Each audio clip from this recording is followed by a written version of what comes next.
Hello, everyone. My name is Greg, and welcome back to the podcast, My First Season. In this podcast, I interview travel writers and people who work for resorts, hotels, cruise ships, and airlines, and we'll talk about their experience in travel and tourism. My guest today and I worked together before in Club Med Turks in Caicos in the summer of 94. That's where I met him. His first season, though, was in November 93, 94. Playa Blanca. He was a Scuba G.O. Great guy, originally from Minnesota, now living in Denver. I'm going to ask how that happened. Ladies and gentlemen, everyone, please help me welcome Mr. Johnny Scuba. Woohoo! How you doing, what up, sir? Greg? All right, How all you right, doing, all right. Man, you are one of my favorite characters. I hope you know that. And I'll tell you Dude. why. We're going to talk about your first season, but then I'm going to get into where we met. And then I'll tell you why you're one of my favorite characters of all time. Let's go.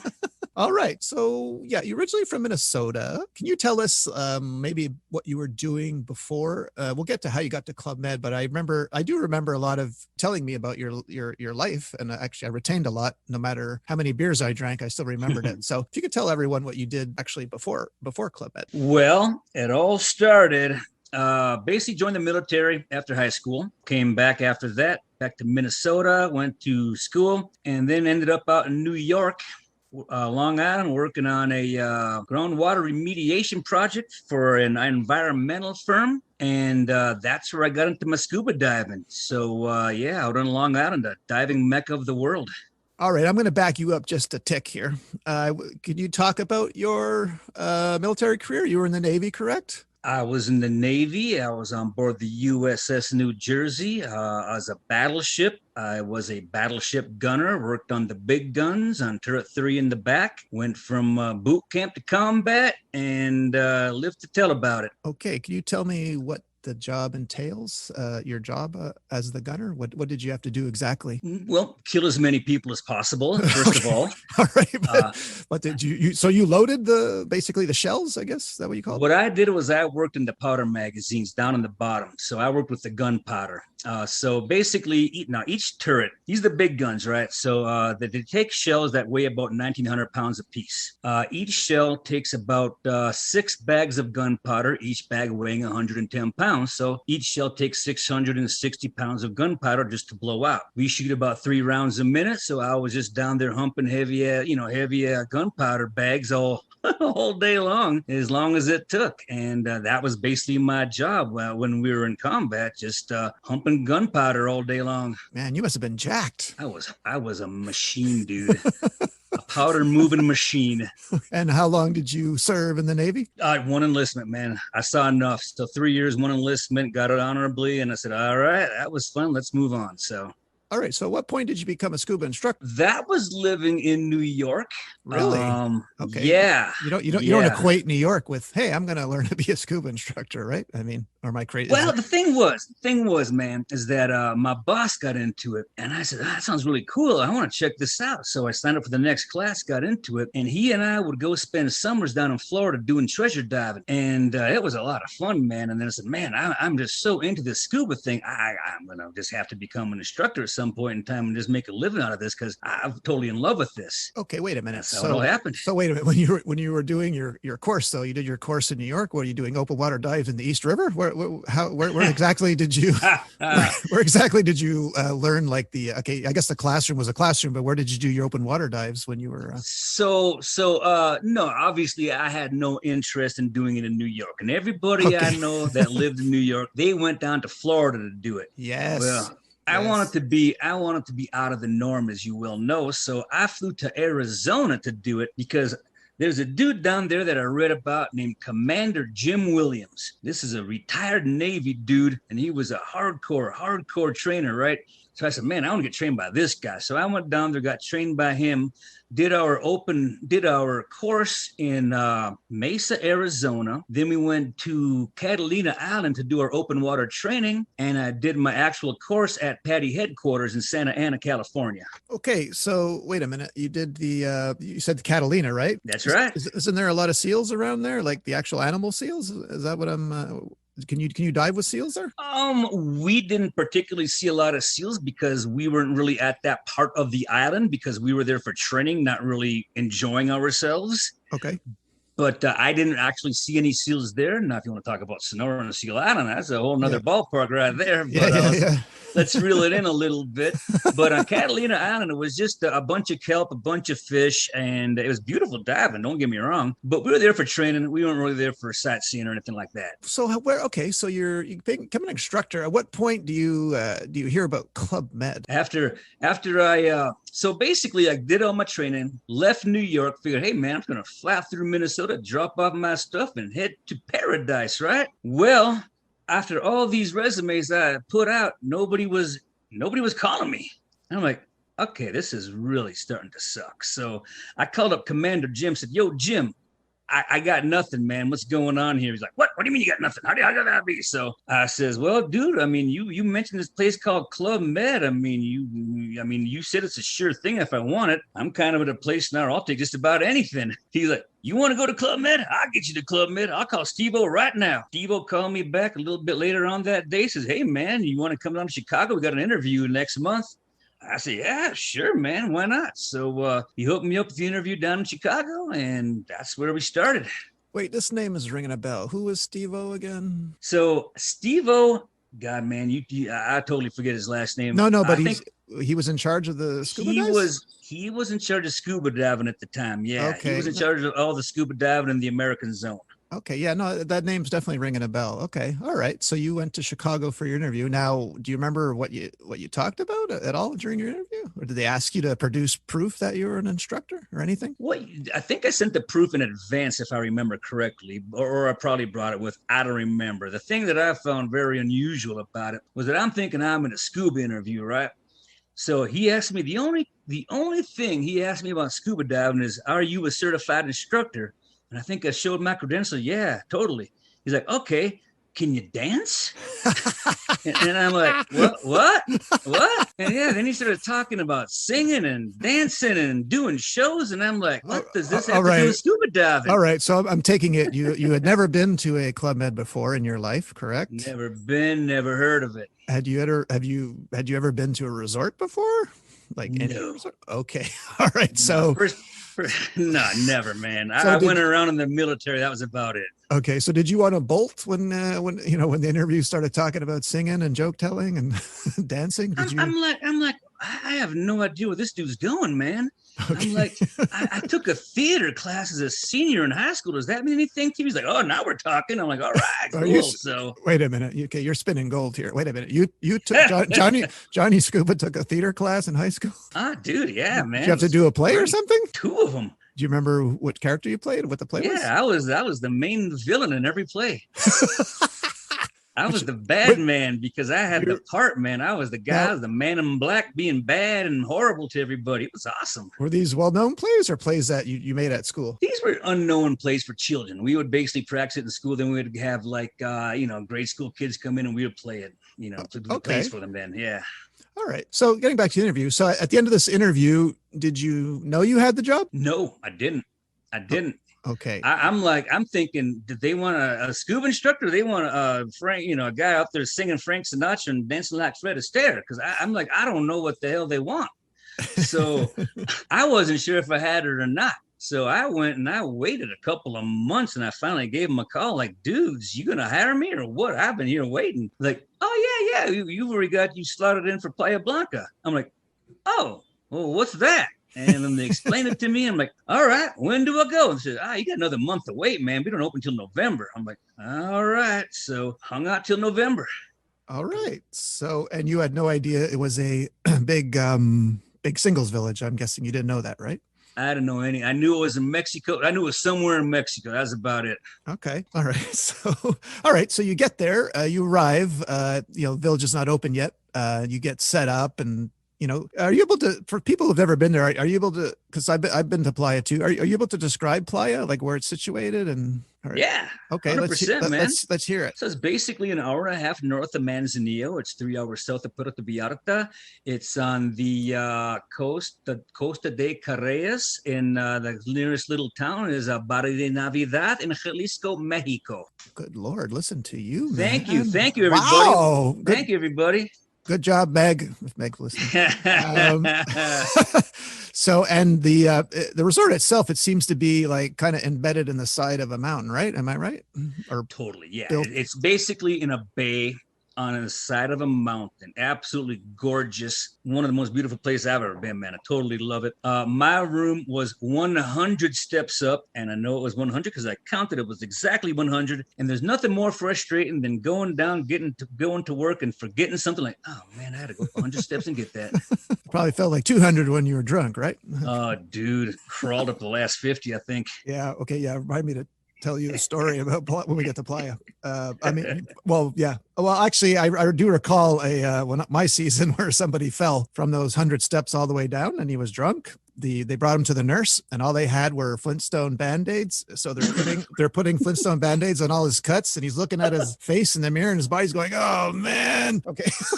Anyway, all right. So so who's your chief of scuba? Did you meet him right away? Yeah. We met at the village right away. His name was Roy. I believe his last name was Kawam. Canadian dude, super nice guy. I don't have any idea what happened to me. He fell off the face of the earth, as far as I know, after my first season at Club Med. But a super nice guy, Canadian dude, and yeah, he was there, and it was just three of us, me, him, and Dan Beeman, my roommate and slash mentor, and taught me the ways of the Club Med G.O. So. All right. So okay. I mean, other than New York, you dove in some pretty blue water. So what'd you think of the soup when you got to Playa Blanca? Like the visibility and all that? Oh, no, you got it all wrong, Gray. Really? It was beautiful diving over there, my friend. Oh, yeah. What? Yeah. So listen. Wait, we're not talking 100-foot viz though, right? No. Okay. 50, 60 feet on a good day. Okay. All right. But so the thing was, man, is that we were only supposed to do lessons, right? Yes. But we're like, yo, man, all these dudes are coming out here. They want to go diving. And we're like, well, we only got lessons. And we're like, no, we can't do this, man. This is making us look bad. So what we did was like, we're going to go out and we're going to find some dive sites. We're going to get the fishing boat and we're going to bring people out every Friday and we're going to do an excursion, right? So there were days when we went out. And first of all, we didn't have any dive sites. So we had to go find them ourselves. Now that was fun because you just basically put on a mask and a snorkel, jump behind the fish boat, grab a line, and they just pull you along the ocean. And you just go look at the bottom, looking for a place you want to check out, find a place, let go snorkel on down there, check it out, come back up. If it's worth going down, grab your dive gear, go down again. And we were just going around marking dive sites like that we could go visit on Friday when the tourists come over. So it's a lot of fun. Okay, wait a minute now. So you saying prior to your season, this was never done before? Like the previous scuba team didn't have all this mapped out already? Were you guys the first? As far as I know. Okay.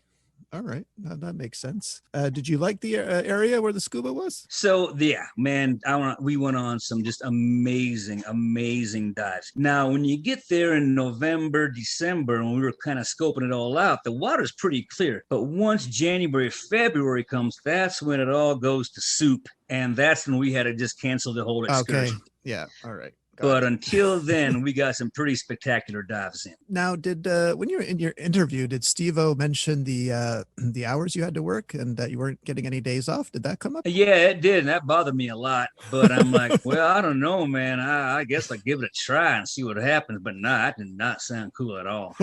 All right. And what did you think about when you saw your first crazy signs being done and you're like, I got to do that? Okay. Well, so basically, because I'm setting up the village, right? So we're setting everything up and the G.O team just trickling in and we're meeting everybody, having a great time, just amongst ourselves. And the schedule comes out for the first week and I'm reading it and I don't know what any of this means. I'm like, what is a crazy sign?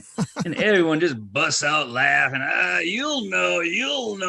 I'm like, oh, no. So of course, the thing was, man, nobody told me anything. Everybody thought it was a big joke, making Johnny Scuba go out there and learn on trial by fire. So I was out there making a fool out of myself day after day, and everyone just loved it because I didn't know what the heck was going on.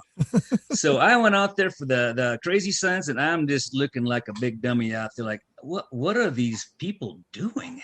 What's they have like twitches in their hands or something? What's going on here? Well, you mentioned Johnny Scuba. So did you come to Playa with that nickname or did someone give it to you there? Oh, no. That was decided amongst the elders. The elders? Yes. All the elders on the G.O team that were there before me, they had to sit me down and says, well, we already got a Scuba John. We have a John Scuba. What are we going to call you? I'm like, well, hey, everybody in New York calls me Johnny. So how about Johnny Scuba? They're like, Bingo, Johnny Scuba it is. And I was ordained there with the sword. All right, great.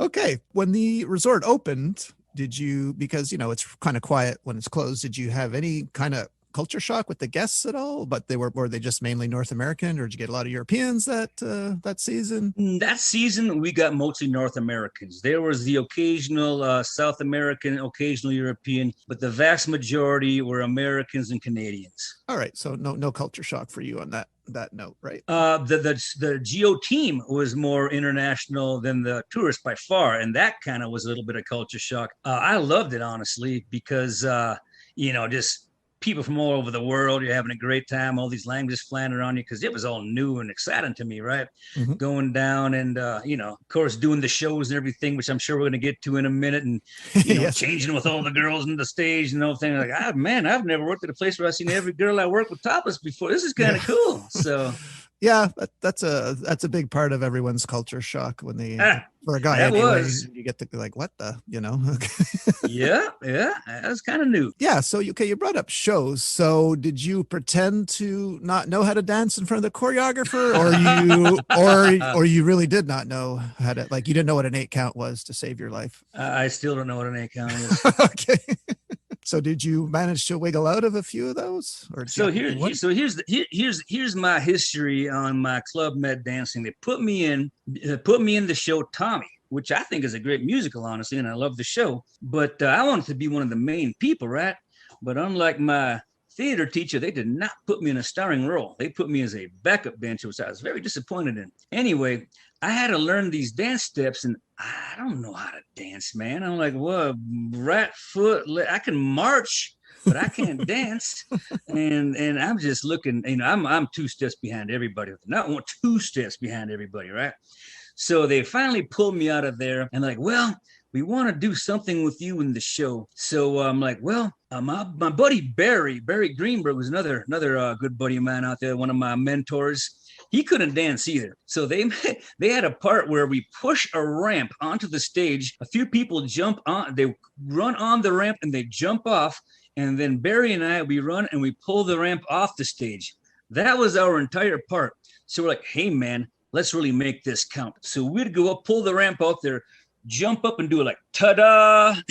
And then when they time to pull the ramp out, we'd pull the ramp back out, go back on stage, do another ta-da, and then run off. And that was pretty much the whole show right there for us, as far as we were concerned. So, okay, hold up one moment. So this, you brought, okay, I'm just thinking of the injuries. So you brought a ramp on stage during the Tommy show, correct? Correct. What part of the show did people run up a ramp and jump off it? I think this was the part when they were showing the military portion of it, when they were supposedly jumping out of an airplane. Oh, did anyone get hurt that season from doing that? Not that I can remember. Wow. Okay, I'm impressed. Not that I can remember. Well, it's because you had 2 proper ramp people doing it. That's why. Come on, Yeah, certified ramp pushers. Okay. Yeah, totally. Total licensed. Union Local 790. Okay. Yeah, man. All right. So you said you got there in November. So Christmas and New Year's is coming up. So was it hard? I don't know if you like Christmas, but was it like any other day for you working Christmas? Because, Christmas and New Year's are the 2 busiest days in Club Med, the 2 hardest working days. So were you like, hey, I'm normally at home with my family now, or you're like, no, let's just have fun?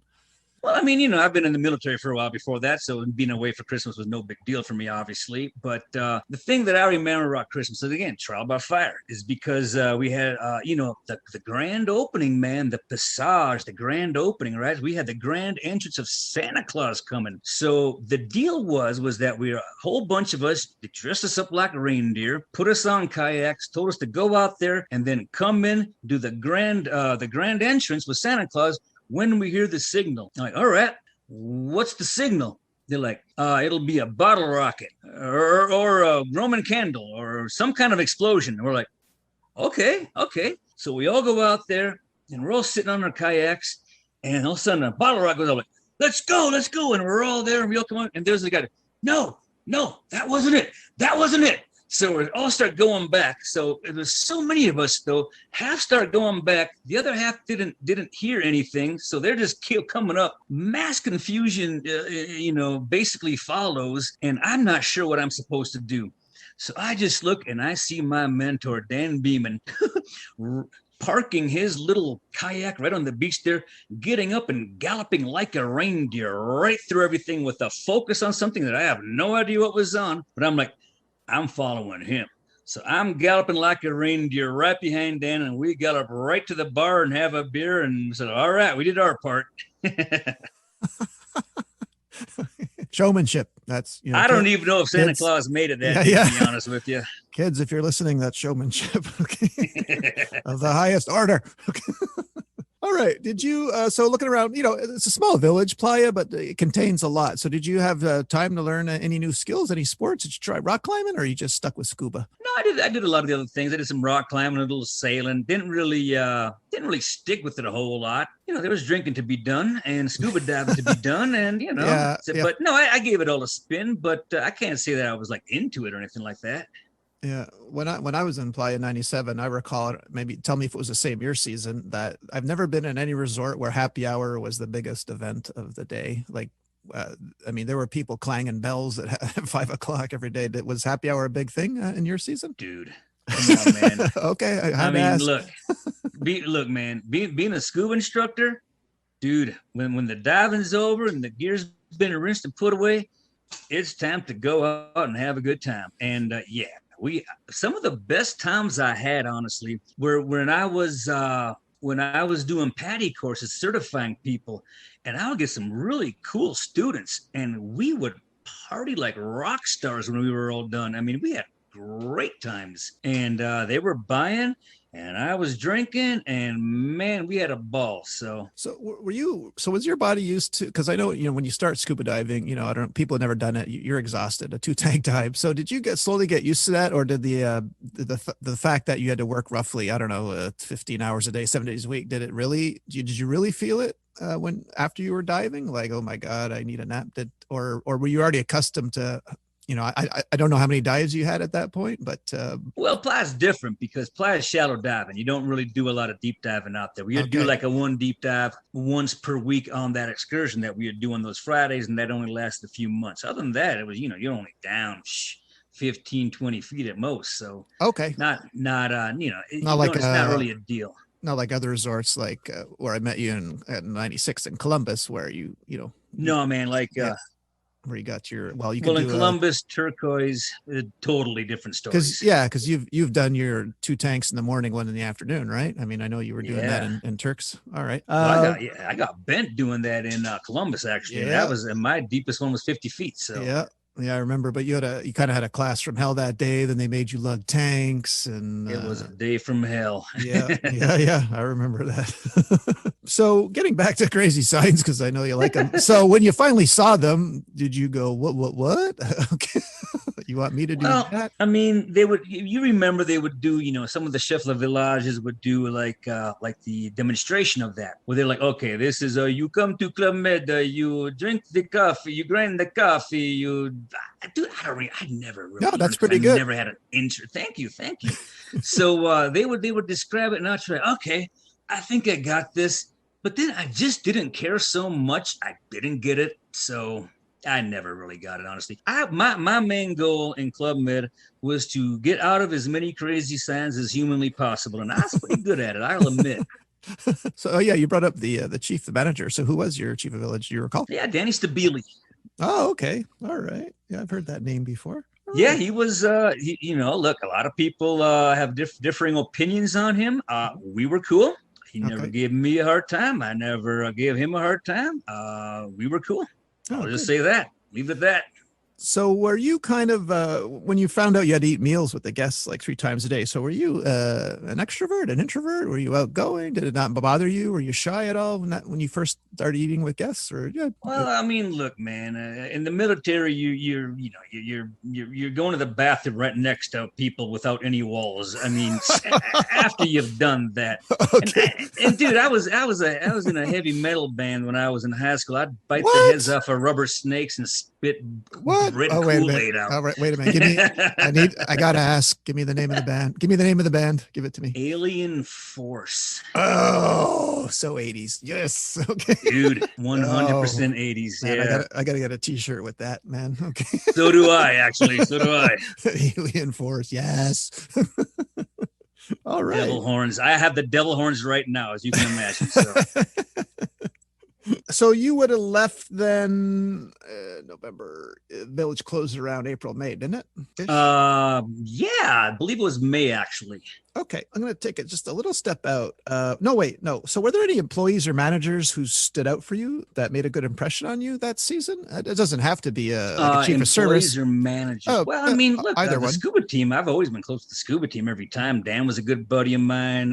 Roy was a good dude. My buddy Barry was a good dude. There was a lot of good people there. But as far as stand-up goes, I have to say just really Dan and Barry were the two just craziest people. I mean, I've got just 100 stories about those two guys I could get into. So that'd probably be the most standout. Okay. And so other than your reindeer story, do you have another funny story from Playa you would like to share? Oh, yeah. Clean appropriate one, of course. Yes. Oh, no, none of those. Oh, okay. Well, I mean, all right. Next question. Okay. Okay. So, man, so check it out. So obviously I can't dance, right? So that's what they did is they put me in all these other things. They put me in the lip sync competition, palace night, just for fun, ladies night. Fun really? things like that. Oh, okay. yeah. I guess we're not allowed to talk about the hat dance, are we? No. But everyone knows what that is. Yeah. Okay. If you need an explanation, I can go there. Did you guys pretend to drop your hats? Okay. Oh, well, oops. There's always one, right? My bad. There's always that one that didn't go to rehearsal, and it's like, oh, left, no, right. Okay. Yeah. Funny how that happens. Yeah. Every season. Okay. But so there's a lot of fun shows. We did for example, the lip sync competition. We would always open it doing the Red Hot Chili Peppers Give It Away.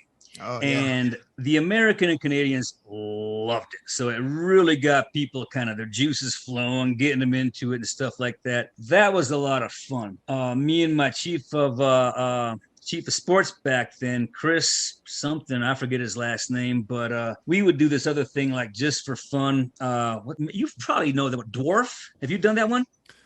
Well, describe it to me. I might not know the name, but it's okay. So what it is was chief of sports, Chris. He was basically a little tiny stage. It's his head and his hands are in little socks. Yeah. I was his arms. Okay. Yeah. And I'm smacking him around, poking him in the eye, twisting his nose, pulling his tongue out of his mouth. I mean, it was great. Anytime he gave me a hard time, hey man, Dwarf's coming up, and like, oh man, no.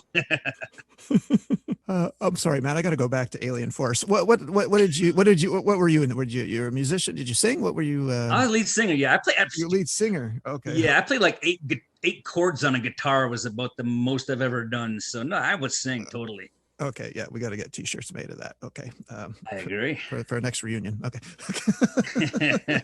Totally onto that. So your season, okay, I always said there's something special. You can probably answer this now. To me, there was always something special about opening and closing a resort. What'd you say?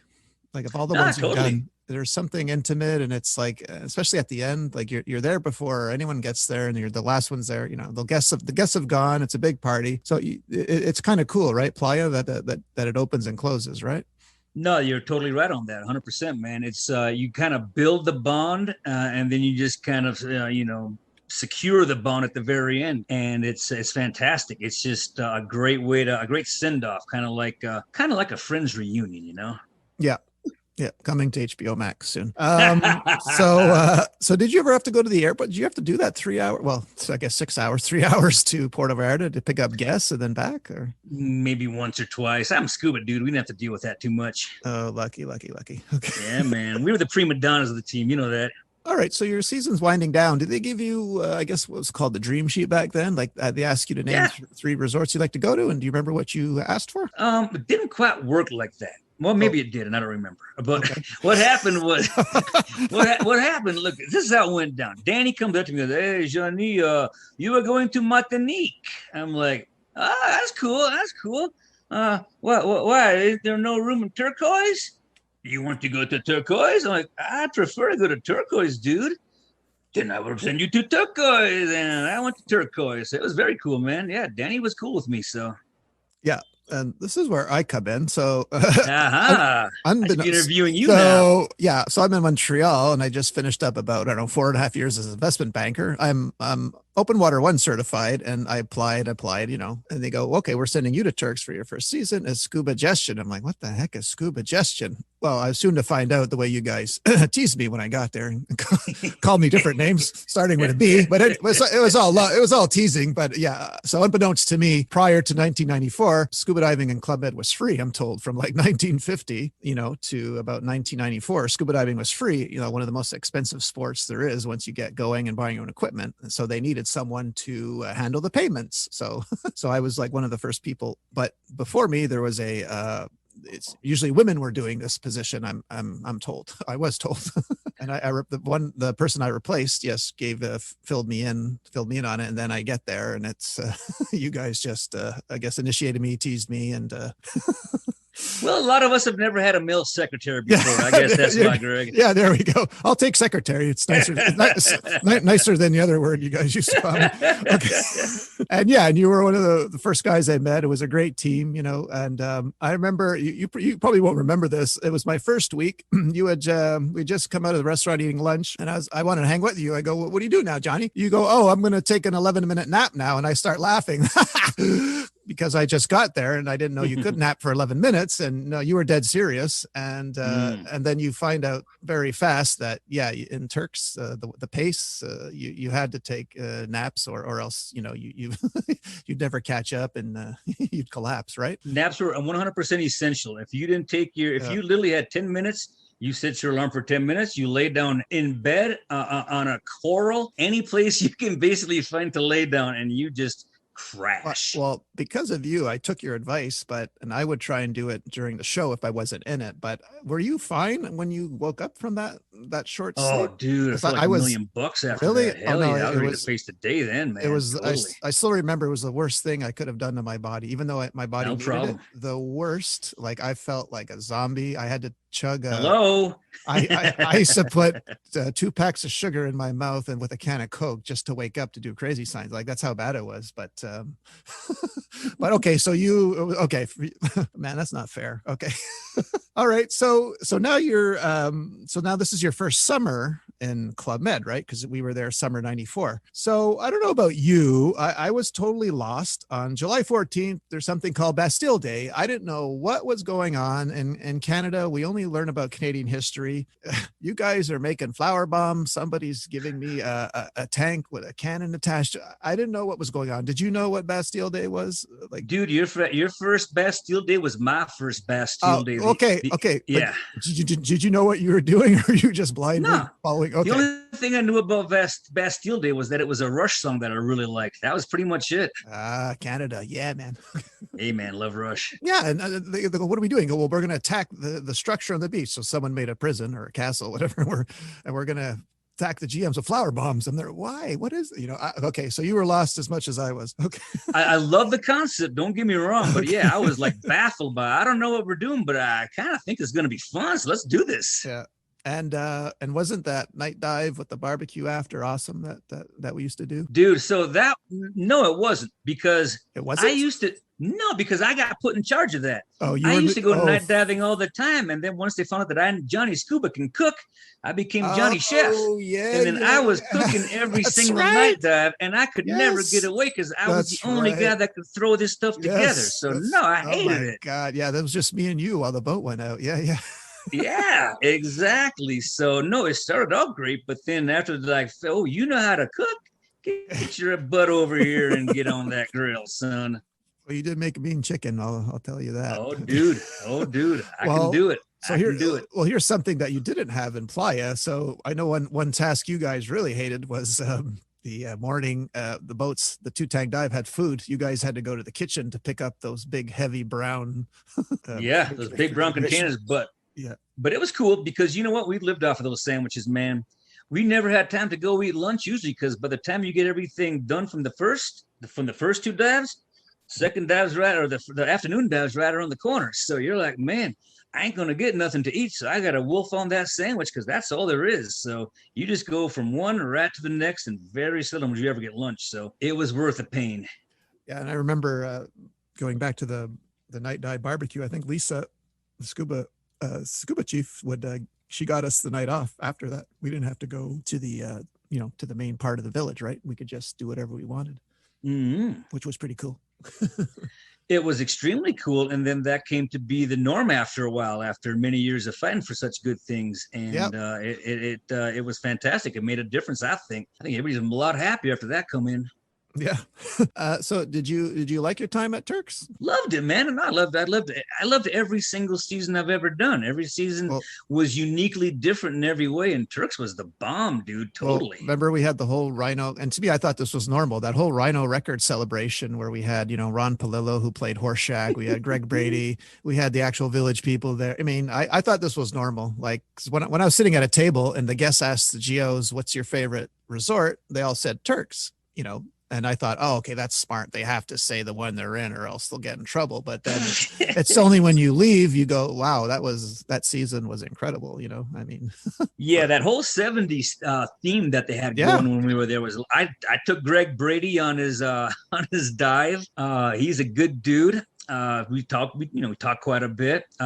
Took the village people diving. Oh yeah, Lyle Wagner was there too. Lyle Wagner, he was a nice guy. That's right. Actually, that was my birthday happened during that time as well, and I was sitting with these so-called 70s celebrities, right? Yes. And it was my birthday, so the G.O. girls came and take off your clothes, won't shut up till you take off your clothes. So they stripped me down to my underwear, skipped me all around the dining room, went back and put on my clothes, and the dudes that sing Disco Inferno, Burn Baby Burn. Yeah. I was sitting with them dudes, right?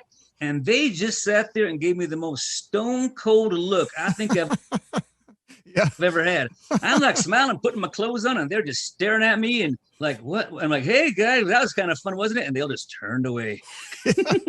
I remember, this is all coming back now. I remember another time where you got so mad. Remember when it was the seas were too rough for you to scuba dive, and they would make you guys play water polo during the pool game? Oh God! I hated from that moment on. I hated water polo because of how vicious everyone got. I remember guests were just going for it. Like elbows were thrown. People wouldn't trim their nails. People were getting cut. I mean, that cemented my hate for the game water polo and Club Med because something always got out of hand, right? Do you remember that? Yeah. Water polo was always out of hand. I actually got into it with chief of sports during a water polo game and got fired the next day. But that's another story for a different time. Oh yeah, we don't talk about that one. Yeah, but that's what I'm saying about water polo. It's evil. It is. It's pure evil. Pure evil. It's mean. It's disgusting. It's awful. It's worse than my most horrible mosh pit I can think of. Alien Force. All right. Now we're going to fast forward, to 96, where here I am. I had left Club Med for a bit. I came back some January 96. I go into the dock in Columbus, and who do I see but JohnnyScuba? I met you right in the dock, so you're the only face that I remembered, and it was just picking up after a brief hiatus, but it was like old times, and that was one of they sent me to Columbus 3 times for so I spent 2.5 years there, but that season with you it was good seeing you. It's nice to see a friendly face. When that was a great season too, by the way. And I remember one little incident.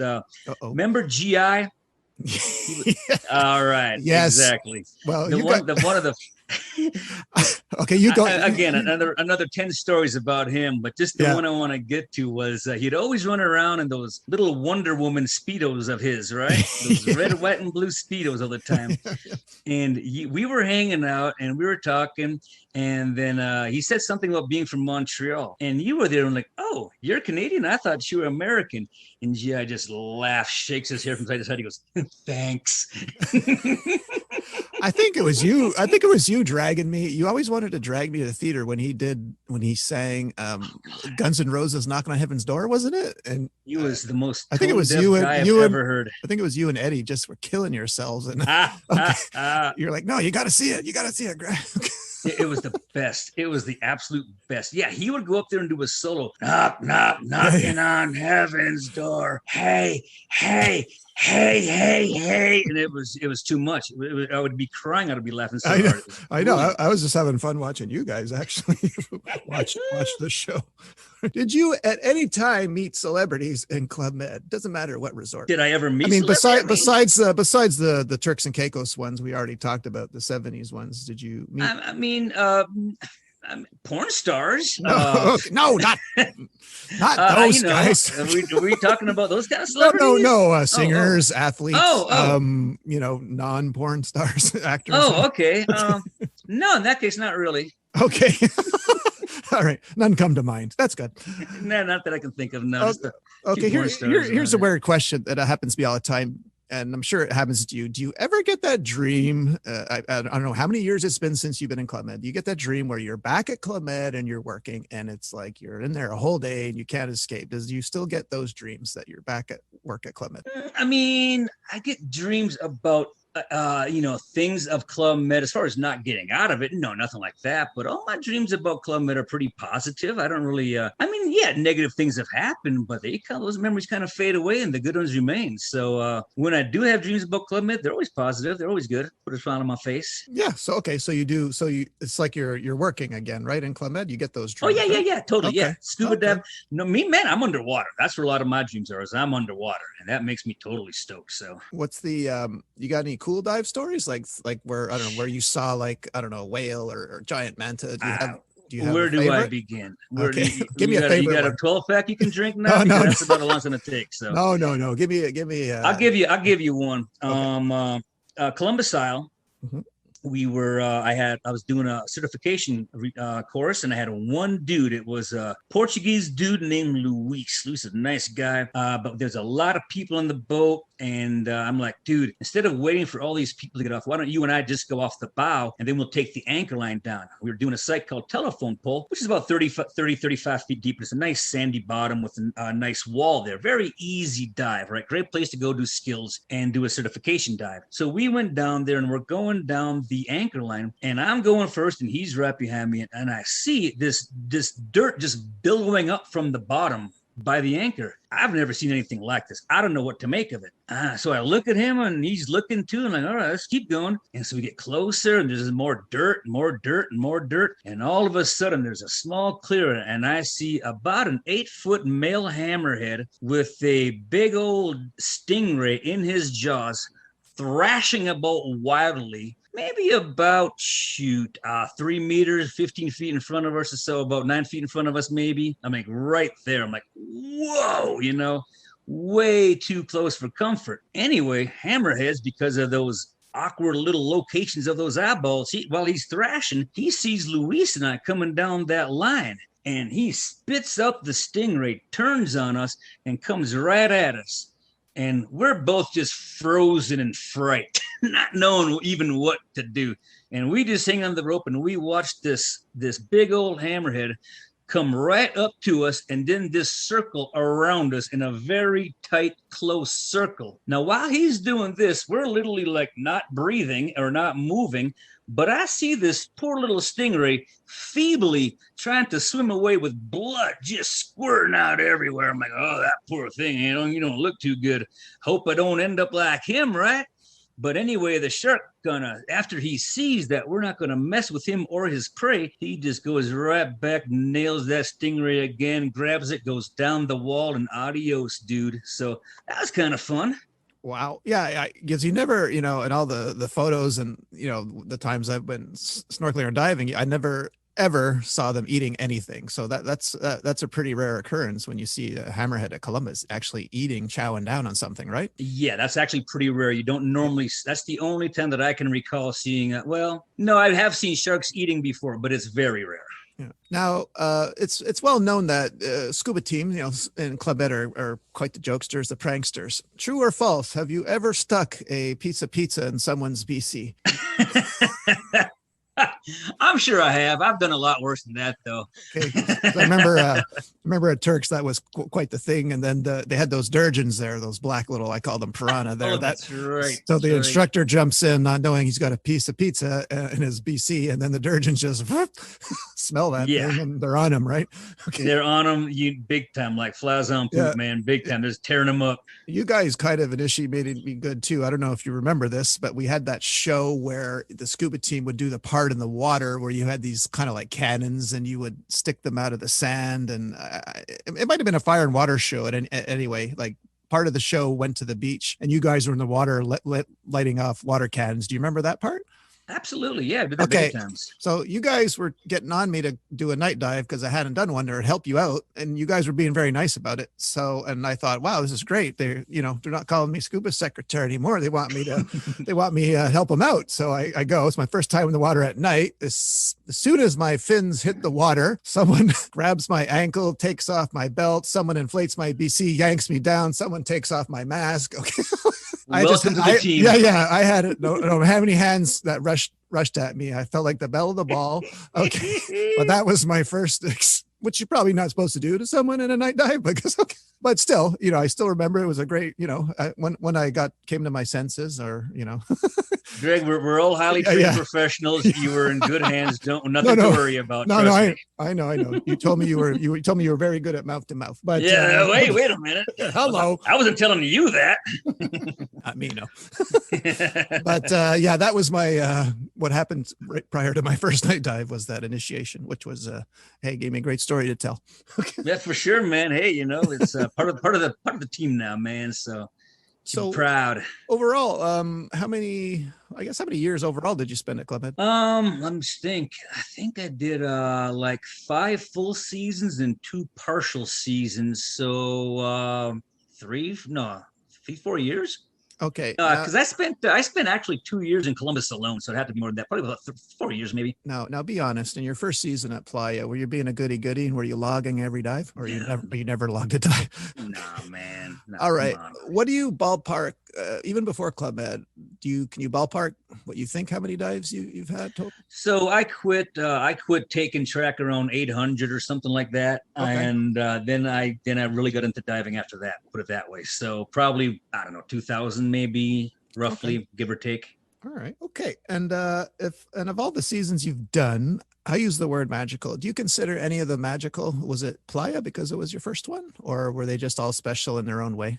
So no, they were all special in their own way. Yeah, everyone has a special place. But dude, I gotta say Columbus is my favorite, and because of the diving. The diving is absolutely spectacular. I've got so many stories I can tell. The time were you with when we went to Conception Island and did that dive out there? No. When we all got attacked by sharks. No, I was not. Oh yeah. No. Okay, that was another fun one there. And then our no gets lost on the way back, and we all get drift out at sea somewhere. It was fantastic. Should have been there. Oh yeah. Okay, now I do recall. Yeah, it's coming back. That's especially the getting lost part. Yeah, that sounds like just looking at. Do you know where you're going? He's like, not even answering us at this point, just looking like, oh God. He pulled the Captain Ron. Don't worry, we'll just pull in somewhere and ask directions. He almost did end up in Cuba, I believe. Yeah. Hola. Okay. Soy Americano. Okay. Okay. All right. So you would, okay. So your favorite village for diving was by far Columbus. Yeah. Columbus is great, man. I just loved it. Just always good teams, always good times. The ambiance is always spectacular. The Islanders are fantastic. All the Bohemians out there, great people, man. Had a ball with all those guys. I mean, they'd be hanging out with us in our rooms, drinking and just having a ball with those guys. And I do miss the Bahamas more than anything. I love San Salvador. Well, I do not miss taking apart that dock every hurricane that we had there. Tell me, that's the one thing I do not miss. Painting tanks. Yeah. Oh God, we had to do that in Turks. Do you remember? Cowboy. Oh yeah, I've done more Cowboy than any G.O. Cowboy brought 200 tanks from St. Lucia, him and Joye, and we had to sand, scrape, and then paint those tanks. Oh my God, I still remember that. Yeah, it was horrible. Oh, yeah, I know. Should have sent them back. Yeah. Yeah, here, cowboy. Okay. Get back, get out of here. Go back to St. Lucia. All right. Last question, sir. For someone listening to this podcast who's never been to Club Med, should they try it? Should they do it for 6 months? What do you say? Well, yeah, definitely should try it. I mean, is it G.O or a GM? I mean, what are you asking? A G.O. A G.O, absolutely. Of course, man. Look, if you want to do scuba diving and you want to just have a lot of fun, well, the scuba diving, the scuba team is completely different now. They don't have nearly as many responsibilities as we used to have back in the day. So now it'd be more fun than ever, I'd say. But the diving is great. The post dive parties are fantastic. The the ambiance, the international team that you have there, just getting to know everybody, people in different sports. You can learn, you do your water skiing, your sailing, and all that other fun stuff. And yeah, I would totally recommend it, man. Why wouldn't you want to do that? It's good fun. Changed my life completely. All right. There you have it from the lips of the lead singer of Alien Force, Johnny Scuba. I'm gonna get some t-shirts done. Okay, I would dig that. You still have the logo? We never actually made a logo. Now we're gonna, buddy. Now we're gonna. Hey, man. I got some ideas. Okay. Well, as long as there's just some kind of a skull and devil horns, I'm all for it. I'd expect nothing but, sir. Flames maybe too. Don't worry, folks. Those are coming. You can get those at JohnnyScuba.com, but we'll let you know when they're out.